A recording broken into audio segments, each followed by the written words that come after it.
Bom, hoje nós vamos continuar a nossa série de encontros com o Senhor, de se aproximar de Deus, né? E semana passada nós falamos o sermão, entre aspas, ou a porrada, ou o furacão que Jó levou de Deus, mesmo depois de tanto sofrimento, e ele achando que ele era inocente, tá? De tanto sofrimento, tudo isso para mostrar o quê? O que Deus estava querendo ensinar para Jó? Querendo ensinar quem ele é e quem Deus é.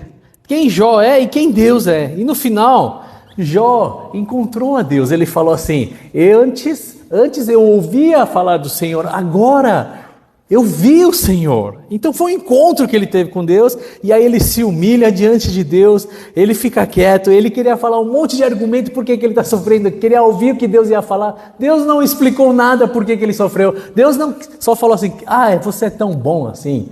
Onde você estava quando eu estava fazendo isso ou aquilo? Onde você estava quando eu estava fazendo isso ou aquilo? E aí ele foi humilhado, Deus humilhou ele encontrou a Deus. E aí nós vemos que no final, Deus falou para Jó interceder pelos seus amigos. E que Deus iria ouvir a oração da intercessão de Jó pelos seus amigos. Senão os amigos deles iam morrer, porque eles falaram um monte de besteira, um monte de religiosidade. E aí quando Jó orou, Deus salvou os amigos e abençoou. E só depois que ele orou, Deus devolveu em dobro todas as bênçãos que ele tinha antes dele começar a sofrer nas mãos de Deus, quando começou a aprovação que Deus deu para ele. Então, Jó estava indicando uma pessoa. Jó sempre falou: eu sou inocente sofredor, eu fui cortado por Deus. Mas não, ele na verdade estava apontando para o verdadeiro inocente sofredor, que era Jesus. O verdadeiramente que foi cortado por Deus, que foi Jesus. E o verdadeiro intercessor nosso, que quando ele interceder por nós, Deus vai nos perdoar e vai nos salvar, que é Jesus. Tudo isso aponta para o verdadeiro Jesus, tá? Então foi isso que nós vimos ontem. Jesus, ele intercede por nós. Hoje, semana passada, desculpa. Hoje, tá? Nós vamos estudar o encontro do general Josué com o general verdadeiro. Tá? O verdadeiro general. Então Josué, tá? Ele teve um encontro com um anjo, a Bíblia diz, com uma espada em suas mãos, logo depois que ele atravessou o rio Jordão com o povo de Israel para conquistar a terra prometida, Canaã, né? Tem aquela música das crianças: caminhando vou para Canaã. Então a primeira cidade a eles terem que fazer guerra e conquistar era Jericó. Então Josué agora, ele está de frente para Jericó, e um pouquinho antes dele começar a dar aquela 7 dias, uma volta, e no 7º dia dá 7 voltas, que a Bruninha leu muito bem, estou brincando, Bruno. Mas ok, antes disso ele teve um encontro com o Senhor, com o comandante do exército de Yahweh, ele se identifica assim. Tá? Então é muito importante a gente saber esse encontro, porque a gente vai na igreja, a gente entende a historinha, que Deus, o Senhor chegou e falou: dá 7 dias uma volta, 6 dias uma volta, mas no 7º você dá 7 voltas, e depois vai a trombeta, 7 sacerdotes dá um grito, assoprando trombetas de chifre de carneiro, se eu não me engano, e aí vocês vão gritar com todas as suas forças, e aí o muro vai cair, cada um luta onde vocês estiverem, e vocês vão conquistar a terra. É isso que a gente aprende. É isso que teve a história, e realmente isso aconteceu. Mas se você não entender esses 3 primeiros versículos do capítulo anterior, você vai perder muita coisa de que Deus tem para nos ensinar, tá? Então, muitos princípios fundamentais da nossa espiritualidade estão aí nesses 3 versículos, para nós sabermos a verdade de como nós podemos nos aproximar de Deus. Então foi assim, versículo 13, está escrito o seguinte: estando Josué já perto de Jericó, capítulo 5, tá? Olhou para cima e viu um homem de pé, empunhando uma espada.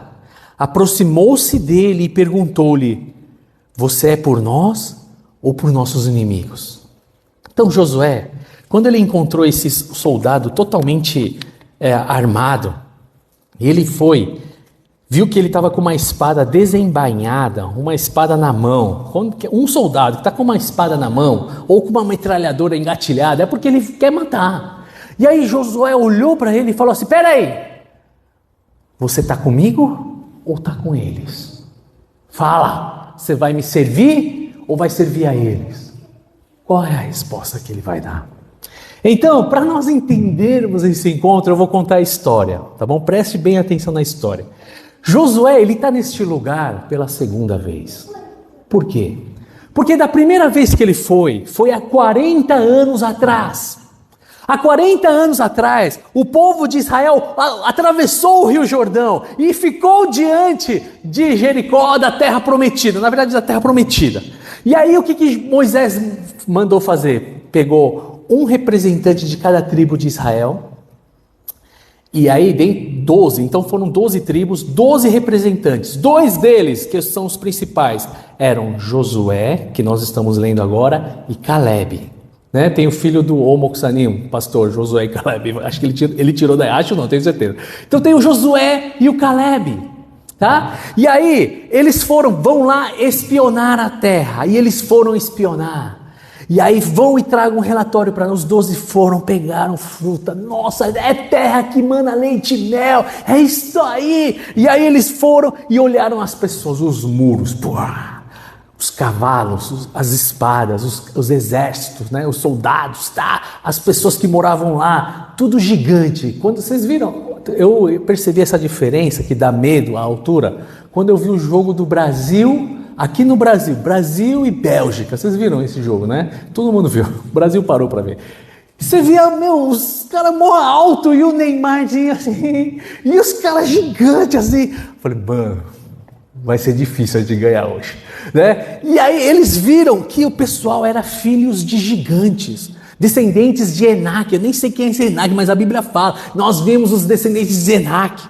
Eles são gigantes, caras grandes e fortes.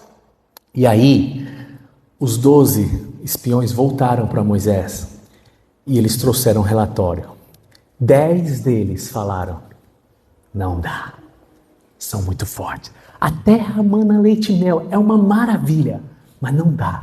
Tem muro gigante. Nós somos escravos. Nós não temos treinamento como eles têm treinamentos, têm tudo organizado. Eles têm inteligência, estudo. Nós somos ex-escravos, não estudamos nada. Nós vamos perder até nas Olimpíadas de Matemática. Nós vamos perder em tudo. Nós não vamos conseguir. Desista. Mas aí, olha só, em Números, capítulo 13, versículo 27 a 33, está escrito assim. Eu vou ler para você a história, tá? E deram o seguinte relatório a Moisés: entramos na terra a qual você nos enviou, onde manam leite e mel. Aqui estão alguns frutos dela. Mas o povo que lá vive, é poderoso, e as cidades são fortificadas e muito grandes. Também vimos descendentes de Enaque. Os amalequitas vivem no Neguebe, os hititas, os jebuseus e os amorreus vivem nas região montanhosa. Os cananeus vivem perto do mar e junto ao Jordão. Então Calebe fez o povo calar-se perante Moisés e disse: subamos e tomemos posse da terra. É certo que venceremos. Calebe estava confiante. Mas os homens que tinham ido com eles disseram: não podemos atacar aquele povo, é mais forte do que nós. E espalharam, eu coloquei entre aspas aqui, fake news, entre os israelitas, um relatório negativo acerca daquela terra. Disseram: a terra para a qual fomos em missão de reconhecimento devora os que nelas vivem. Todos os que vimos são de grande estatura. Versículo 33. Vimos também os gigantes, os descendentes de Enaque, diante de quem parecíamos gafanhotos, a nós e a eles. E aí Deus ficou irritado, porque o povo ficou com medo de invadir. 40 anos antes eu estou falando, tá? 40 anos antes. E aí o povo falou assim: quem dera o Senhor nos deixasse no Egito, porque eles eram escravos lá no Egito e Deus tinha acabado de libertar o povo da escravidão. Durante anos e anos eles eram escravos. E aí Deus foi lá e libertou eles, e eles estavam lamentando para Deus. Senhor, quem dera nós estivéssemos lá no Egito que morrer aqui no deserto na mão desses caras. E aí choraram e Deus ficou bravo. E Deus falou assim para Moisés: vocês vão tudo morrer então, mesmo depois de todos os milagres que eu fiz, e tudo que eu fiz, vocês estão com medo, e aí vocês não vão, vocês vão morrer tudo aqui no deserto, não vai sobrar nenhum. E aí Moisés, ele era um grande intercessor, era uma representação do que Jesus é por nós. E aí Moisés foi e orou e pediu: Deus, não faça isso. O que o pessoal do Egito vai pensar? Que o Senhor nos libertou para nos matar aqui de vergonha, massacrados aqui no deserto. Não faça isso, o seu nome vai ser prejudicado. Não. Aí Deus: eu te perdoo, mas a sua geração, ninguém vai entrar na terra prometida, a não ser quem? 2, Josué e Caleb. Olha só o que Josué falou no outro capítulo de Números, já no versículo 6. Josué, filho de Num, e Caleb, Números capítulo 14, filho de Jefoné, dentre os quais haviam observado a terra, rasgaram as suas vestes. Quando eles ouviram o povo de Israel reclamando com Deus, eles rasgaram os dois e disseram a toda a comunidade dos israelitas: falou, traz o microfone para cá, traz todo mundo aqui, eu quero falar uma coisa para vocês. Os dois: a terra que percorremos em missão de reconhecimento é excelente. Se o Senhor se agradar de nós, se Yahweh se agradar de nós, Ele nos fará entrar nessa terra, onde mana leite e mel, e dará a nós. Josué, eles estão desesperados, falando para o povo: Deus vai nos dar. Somente, olha só, somente não seja covardes. Olha só. Somente não sejam, não covardes, a palavra certa está aí, versículo 9, Josué falando: somente não sejam rebeldes contra o Senhor, e não tenham medo do povo da terra, porque nós os devoraremos como se fossem pão. A proteção deles se foi, mas o Yahweh está conosco, não tenham medo deles. Gente, prestem muita atenção que Josué e Caleb estão falando. A covardia é rebeldia contra Deus. Eu não vou fazer isso. Lá é muito difícil. E aí você não faz quando Deus fala para você fazer. Isso é rebeldia contra Deus. Você tem medo de investir em alguma coisa que Deus está te indicando para fazer, e Deus está falando que vai estar com você, e você não fazer por medo, isso é rebeldia contra Deus, isso é pecado. E eu vou mostrar, e se você for ver em Apocalipse capítulo 21, 8, fala o perfil de pessoas que vai para o inferno. Sabe qual que é o perfil de pessoas que vai para o inferno? Apocalipse capítulo 21, versículo 8. Mas os covardes. Ele não fez nada de errado, ele só não fez, ele só não foi, por medo. É rebeldia, vai para o inferno.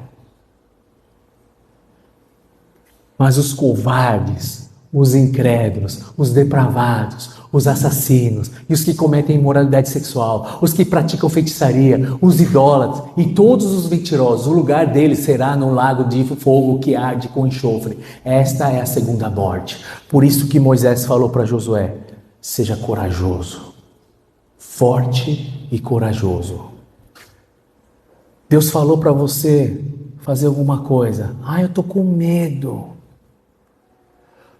Deus fala para você ajudar uma pessoa: mas eu vou tirar do meu orçamento para ajudar, como que eu vou me sustentar?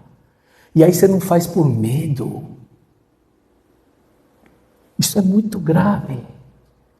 Josué e Caleb estão falando para o povo: Somente não sejam rebeldes quando eles estão, na verdade, com medo.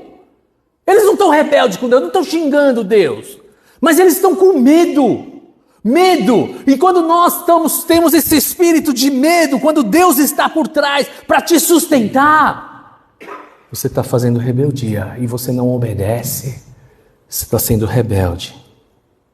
O povo, depois que Deus falou isso e ficou bravo, Josué falou, e aí eles falaram: nós realmente pecamos, nós somos rebeldes, vamos lá agora. Foi isso que eles falaram. Nós vamos lá, agora nós vamos obedecer. Agora é tarde demais, Moisés falou. Não é para mais subir.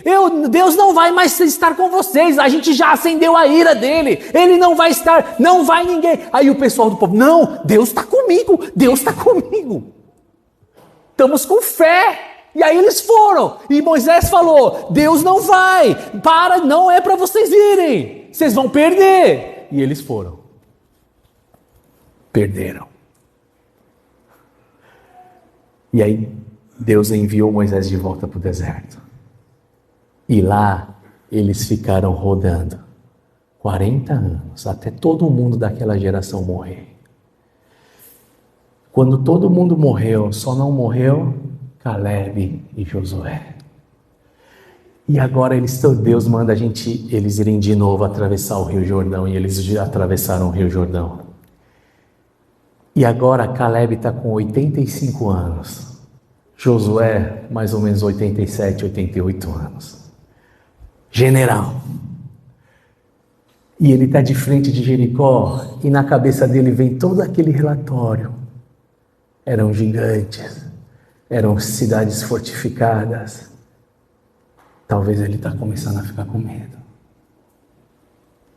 E ele se encontra com um general. Um cara de espada.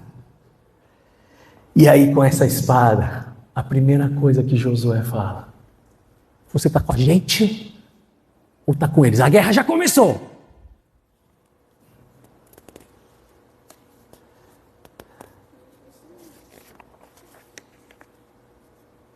Vou ler o versículo 13 e 14. E 15, esses 3 versículos essenciais para a gente entender hoje. Então Josué, já perto de Jericó, olhou para cima e viu um homem de pé, empunhando uma espada. Aproximou-se dele e perguntou: você é por nós ou por nossos inimigos? Nenhuma coisa nem outra, respondeu ele. Venho na qualidade de comandante do exército do Senhor. Você fala que você é o general? Eu sou general também. Então Josué prostrou-se rosto em terra e, em sinal de respeito, lhe perguntou: que mensagem o meu senhor tem para o seu servo?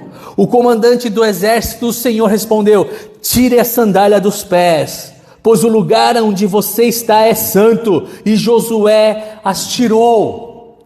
Você está comigo ou está com eles? Não é essa a pergunta que você tem que fazer.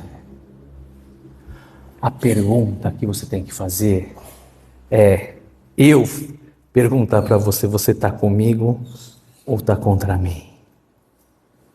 Porque esse general, ele nunca vai estar por você e nem contra você. A questão é: você está nos planos de Deus ou você não está?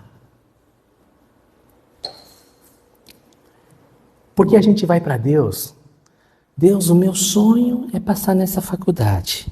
Deus, o meu sonho é casar com essa tal pessoa. Deus, eu estou com esse problema, acabei de me divorciar. Deus, eu estou com esse problema, tá. E aí, Deus? Você está por mim ou está por eles? Ou está contra mim? Decide aí. E Deus fala: nenhuma coisa e nem outra. A pergunta a se fazer é: se você está comigo ou não. E aí o comandante do exército chega e fala: tire as sandálias dos pés, pois o lugar em que você está é santo. Lembra muito quando Moisés estava no deserto.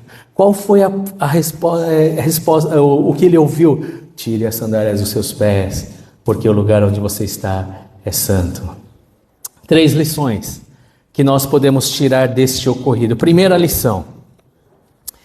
Este anjo que a Bíblia diz, quando a Bíblia fala o anjo do Senhor, não um anjo, mas o anjo do Senhor, ele está se referindo a Jesus. Apocalipse 24, 22, 8 e 9. Porque anjo, primeira coisa, antes de ler esse versículo, porque anjo não recebe adoração. Você não dobra joelhos diante de anjo. O anjo fica bravo, ele não gosta, porque ele é um anjo, ele é criatura. Olha só o que aconteceu. João, sou aquele que ouviu e viu estas coisas. Tendo-as ouvidos e visto, caí aos pés do anjo que me mostrou tudo aquilo para mim, para adorá-lo. Mas ele me disse, não faça isso. Sou servo como você e seus irmãos, os profetas, e como os que guardam a palavra deste livro. Adore a Deus. Gente, tudo que é criado não é para ser adorado. Porque vai dar ruim para a pessoa que está sendo adorada e vai dar ruim para quem está adorando. Não é para nós adorarmos a criatura, a criação. Algo que é criado não é para ser adorado. Isso vai destruir a sua vida. Por isso que o anjo, quando João vem, se prostra, fala, não faça isso. Eu sou mais poderoso que você, eu sou melhor que você. Ele é, porque ele é anjo, ele é mais poderoso, mais forte. Mas no final das contas, eu sou o Criador, criatura que nem você. Nós somos servos do Senhor, igual a você.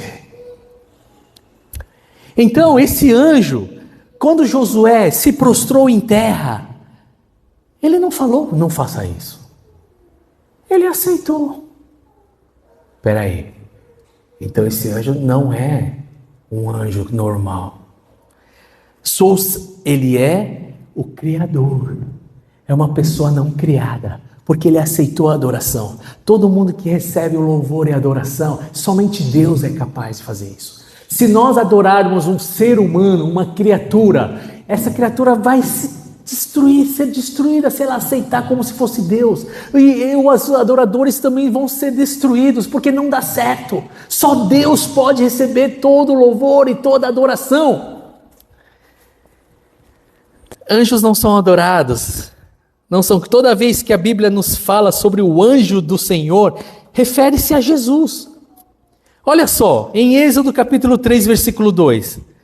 Quando fala que o anjo do Senhor apareceu para Moisés. Ali, o anjo do Senhor lhe apareceu numa chama de fogo que saía do meio de uma sarça. Moisés viu que, embora a sarça estivesse em chamas, esta não era consumida.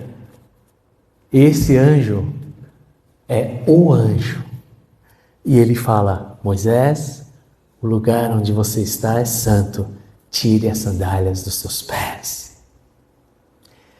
Cara, tirar as sandálias dos pés, para você se relacionar com o Deus Santo, você precisa ser santo. Não dá para se relacionar o santo com o pecador. O santo vai matar. Não tem como você entrar num lugar santo sem ser santo. Então tira as sandálias dos seus pés. Não tem como a gente entrar na presença de Deus e permanecer vivo sem ser santo. Malaquias 3:1, quando o profeta estava profetizando sobre João Batista que iria preparar o caminho de Deus, fala assim, vejam, eu enviarei o meu mensageiro que pregará o caminho diante de mim, e então de repente o Yahweh, que vocês buscam, virá para o seu templo, o anjo da aliança, o mensageiro da aliança, aquele que vocês desejam virá, diz o Senhor dos Exércitos. E aí Jesus, quando vai falar de João Batista, ele cita Malaquias 3:1. E aí ele fala o seguinte, Mateus 11:10. Este é aquele a respeito de quem está escrito, enviarei meu mensageiro à tua frente, ele preparará o teu caminho diante de mim. Jesus está autoproclamando, eu sou o The Angel, o anjo, eu sou Yahweh. Eu sou o Yahweh. Eu sou o Messias. Então, Jesus, que aparece para Josué com uma espada na mão, se declarando comandante do exército do Yahweh, ele luta por nós. Ele vai à frente por nós. Jesus faz por nós. Por que que Jesus não matou Josué naquele momento, sendo ele um mero pecador, diante de um Deus não criado, que é santo, mas ele fala para tirar as sandálias dos pés? Gente, Jesus, antes de ser crucificado, ele lavou o que dos discípulos?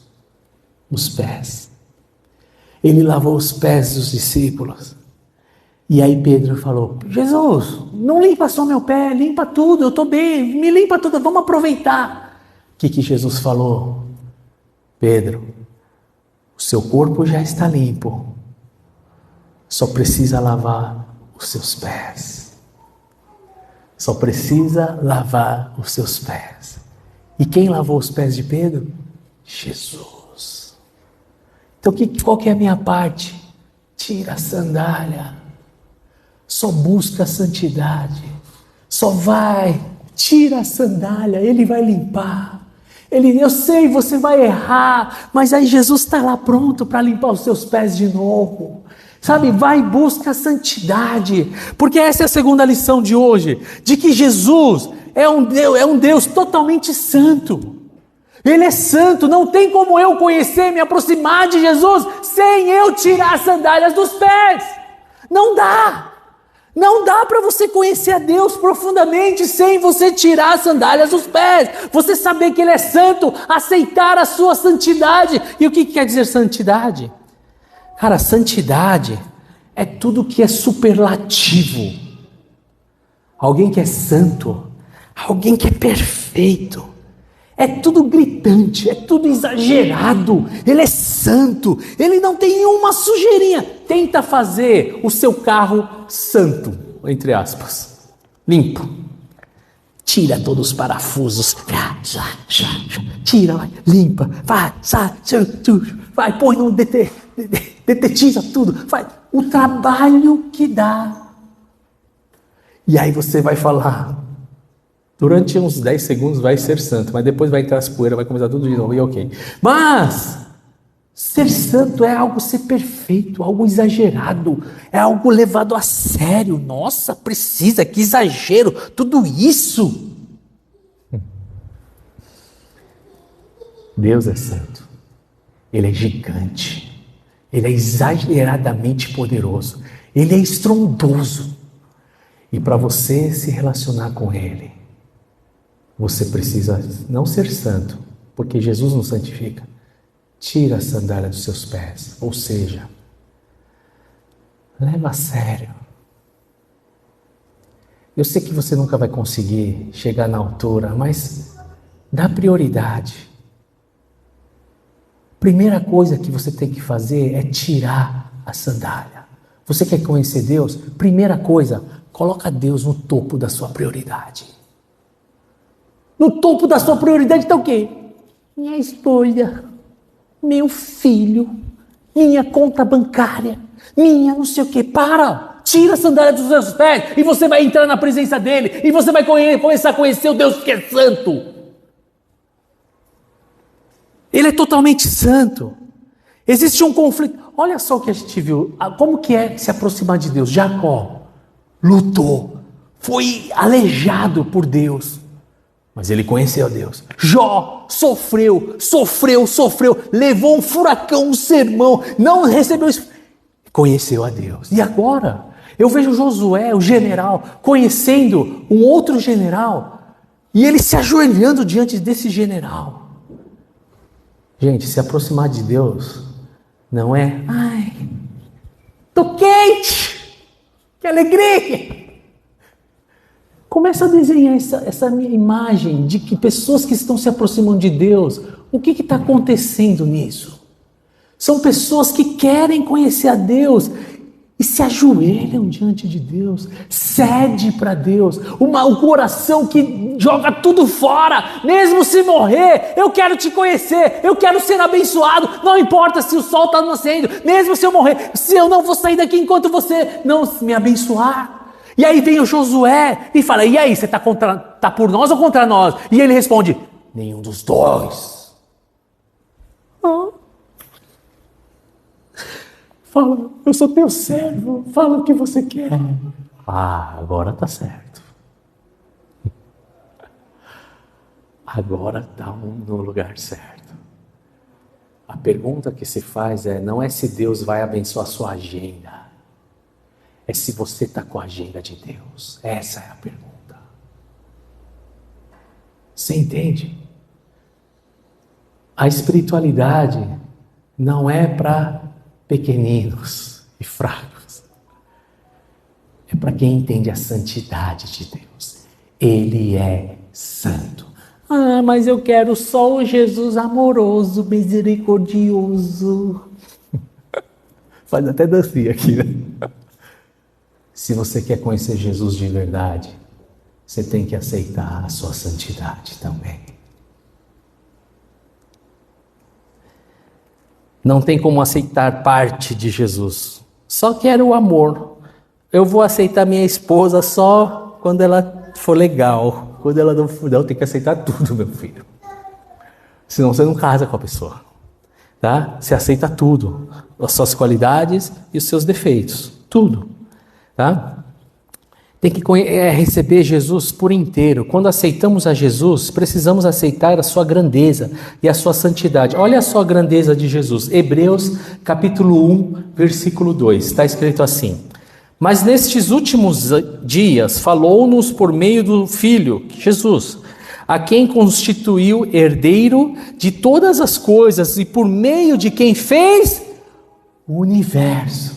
Gente, coloca no Google e vê o universo, o tamanho do universo. Aí você vai ver que a Terra é gigante, mas aí a Terra no meio do sistema solar, no meio do Sol, é pequeno. E aí você pega o Sol e vai diante de um outro planeta, é muito pequeno. E aí da galáxia, e tudo isso é só um pontinho pequeno. Quem nós somos? E quem é Jesus? Ele é o Criador do universo. Cara, se você andar a anos-luz de uma linha reta, você vai passar anos, milhares de anos para você chegar no final do universo, gente. Esse é o tamanho de Jesus. Não tem como você tratar esse Jesus com essa grandeza como o seu ajudante, como um garçom para você, como um mero ajudador da sua agenda. Não tem como.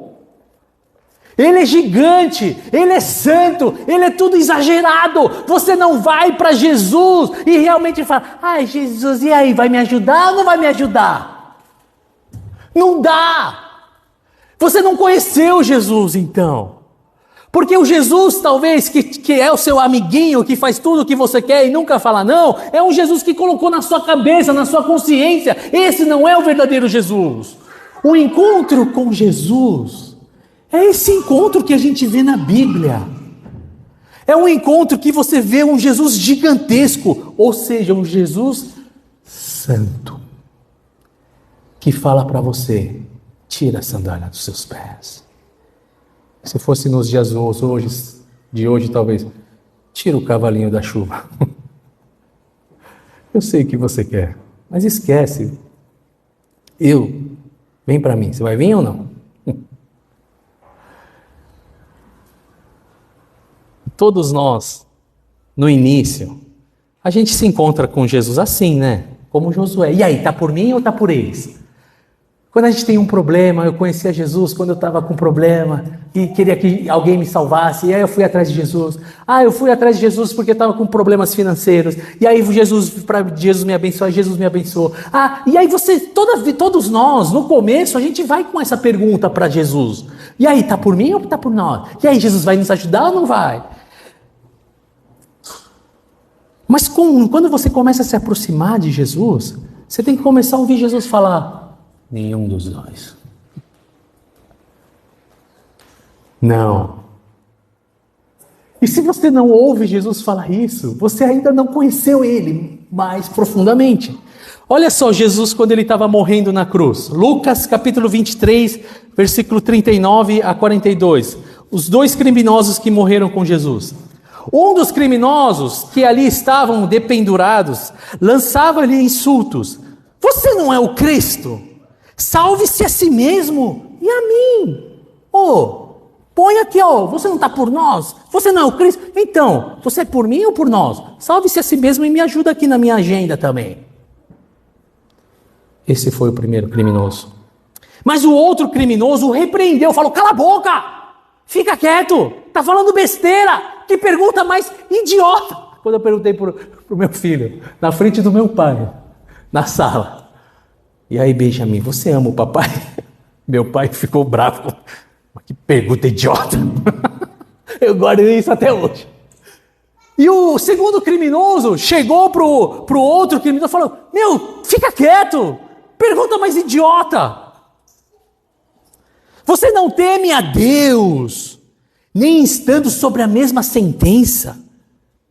Aí versículo 41, tem lá, aí eu pulei para 42 para simplificar. Então ele disse, Jesus, lembra-te de mim quando entrares no teu reino. Você não lida com Deus como se fosse seu amigo. Ele é Deus. E ele repreendeu o outro. Você não sabe que... Você não tem medo? Ele sendo Deus, ele está sendo crucificado sem culpa. E nós temos culpa. E ele está aqui morrendo inocente. Ele é o verdadeiro inocente sofredor. Ele é Deus. E aí ele falou, Jesus, Deus, eu estou contigo. Lembra-te de mim quando você estiver lá no reino de céu. O que Jesus respondeu? Eu ainda vou te encontrar hoje no paraíso. Eu vou te encontrar ainda no paraíso.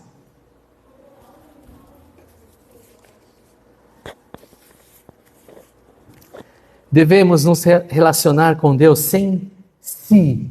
Se Deus me abençoar, se a minha empresa tiver sucesso, se eu tiver um filho, se eu não tiver um filho, se, não é a forma correta de se aproximar com Deus, que é o Criador do universo. Sem condições. Você já ouviu Jesus te respondendo um não bem grande? Nenhuma das duas. Tire a sandália dos seus pés. Para de ficar pensando só na sua agenda. Pensa na agenda de Deus. Você é comigo ou não é? Tira a sandália dos seus pés. Ai, mas o meu sonho, ter um apartamento com churrasqueira. Bobão. Seu bobão. Não é essa a pergunta que você tem que fazer. Você tem que ouvir Deus falar, tire a sandália dos seus pés. E aí, por última, terceira e última lição. Então, que Jesus, esse anjo era Jesus, que Jesus luta por nós. Segundo, que Jesus, ele é santo, então nós temos que saber como ele é grande e que ele não pode ser o nosso assistente. E terceiro, que Jesus estava com uma espada. Ele estava com uma espada. E a espada sempre está presente nesses momentos em que o homem pecador está com Deus Santo. Quando Deus, no jardim do Éden, expulsou Adão e Eva, ele deixou um anjo com uma espada na porta para que ninguém entrasse, porque ninguém mais, pecador, pode ter relacionamento com Deus, senão vai morrer. Não dá. Você morre. É como se fosse... Antes eu brincava disso, né? Pegava as moscas e jogava no detergente. Vocês já fizeram isso? E juntou várias mosquinhas no detergente? Eu já fiz. Você vai lá, jogou a mosquinha no detergente, a mosquinha vai... As 6 patinhas dela... Morre na hora. Não dá para juntar o pecador com o santo. Tá? Foi meio ruim essa minha comparação, mas não tem como. Existe a espada. Tá? O Deus Santo, um pouquinho antes do povo de Israel entrar em Jericó, eles comemoraram a Páscoa.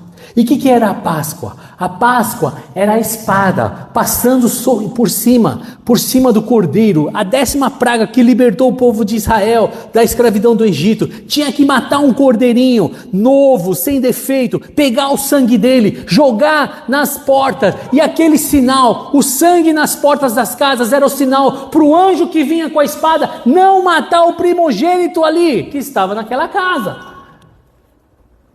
Tinha a espada, e esse anjo veio com a espada. Quando Abraão Deus queria ver se Abraão amava ele de verdade, se obedecia a ele e poderia até perder o único filho que ele teve no milagre de Deus com 100 anos, Isaque. E aí, Abraão foi e pegou e tirou o punhal, vamos falar espada para combinar o que eu estou falando aqui, e foi contra a Isaque, e Deus falou, não é para matar. E aí falou assim, pega um cordeiro que está aí preso entre os arbustos, e tinha coincidentemente havia um cordeirinho, e aí aquele cordeiro veio e morreu no lugar do Isaque. Mas a espada, o punhal tinha que derramar sangue naquele dia. Era um sacrifício com Deus, para estar com Deus. E aí veio o substituto. O cordeirinho. A Bíblia fala que Jesus é o Cordeiro de Deus. E aquela espada não foi sobre Josué. Porque na verdade, tempos mais tarde, o Yahvé morreu no nosso lugar. E a espada foi para ele. Um pouquinho quando pegaram Jesus lá no deserto, no jardim do Getsemane, a espada foi e até feriu um soldado. O que Jesus fez? Coloca a espada de volta. Curou a orelha do soldado. Quem é para ser machucado aqui sou eu. E ele foi castigado no meu lugar. Ele entregou tudo. O que Deus falou para Abraão? Agora eu sei que você faria tudo por mim. É assim que a gente se relaciona com Deus Santo. Quando você olha para Deus e fala, eu posso perder tudo, mas eu amo o Senhor acima de todas as coisas. Deus, tira tudo de mim, só não tira a tua presença de mim. Quando você chegar nesse ponto, você vai começar a ganhar coragem na sua vida. Concluindo a mensagem de hoje. Dá para aprofundar muito nessas coisas, mas eu vou chegar até aqui. Concluindo. O povo de Israel, por covardia, não entraram na terra prometida. Por medo, pois esqueceram dos milagres e do poder de Deus. Se podemos ficar na presença de Deus Santo, sem medo, do que mais você vai ter medo, meu irmão? Cara, você tem noção de que a gente hoje consegue ficar dentro da presença do Yahvé, sem medo, pular, dançar, cantar, te amo, Deus, sem medo, diante do Deus que é santo. Você consegue entrar na presença dele por causa de Jesus. Jesus abriu o caminho, ele abriu e você entra na presença desse Todo-Poderoso. O que você vai ter medo agora? Se hoje você consegue entrar sem medo na presença de Deus, sem morrer, do que você temerá? Eu tenho medo de morrer. Tenho medo daquele que pode me matar. Tenha medo daquele que pode matar a sua carne e a sua alma. Não aquele que pode matar só a sua carne. A Bíblia diz isso. E daquele que pode nos matar na carne e na nossa alma, aquele que é o Yahvé, o dono do mundo, aquele que nunca foi criado, esse sim, nós temos que ter medo. Mas mesmo agora, através da cruz, nós podemos entrar na presença dele sem medo. O que eu vou ter medo? A quem temeremos? A espada não é contra e nem a nosso favor. Ela veio sobre Jesus. A espada é sobre Jesus, que nos amou até o fim. Por isso, não temas. E junte-se a Jesus e aos seus planos. Amém? Que a nossa igreja seja uma igreja cheia de coragem, que não tem medo, e que se ajunta à agenda de Yahvé, que é Jesus. Que todos nós possamos nos juntar. E a palavra que eu gostaria que nós guardássemos hoje é para você não ter medo. Que Deus está com você. Se Ele te deu o aval, vai em frente. Não tenha medo. Teve uma vez que eu falei com meu pai, estou lembrando muito do meu pai hoje, né? E ele, todo dia, ele era preocupado. Ai, como que eu vou ganhar dinheiro? Ai, como que... Ai, que não sei o quê. Ai, que tá difícil. Ai, que não sei o quê. Ai, que não sei o quê. Isso me irritou um pouquinho. E aí eu falei para ele, pai, você não era aquela pessoa que quando veio no Brasil, foi na feira, comia resto de comida, vendia, era pobre pra caramba. E quando você levava ovo frito para a escola lá na Coreia, em pós-guerra, era dia de festa. Você está com medo de quê agora? O que você tem medo? Por que a gente tem medo? E foi tudo bem. Não tenha medo. A frase que Jesus mais fala, não temas, na Bíblia, não temas. Somente para de fazer a pergunta para Jesus, Jesus, é por mim ou por você contra mim? Não, nenhum dos dois. Tira a sandália dos seus pés, que o lugar onde você está é santo.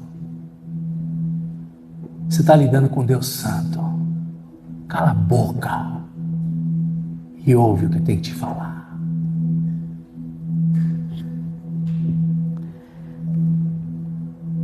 O cala a boca fui eu que falei, tá? Não foi Deus, desculpa. A Bíblia fala, fiquem em silêncio, vocês, tá? Isso foi fruto do meu pecado aqui dentro.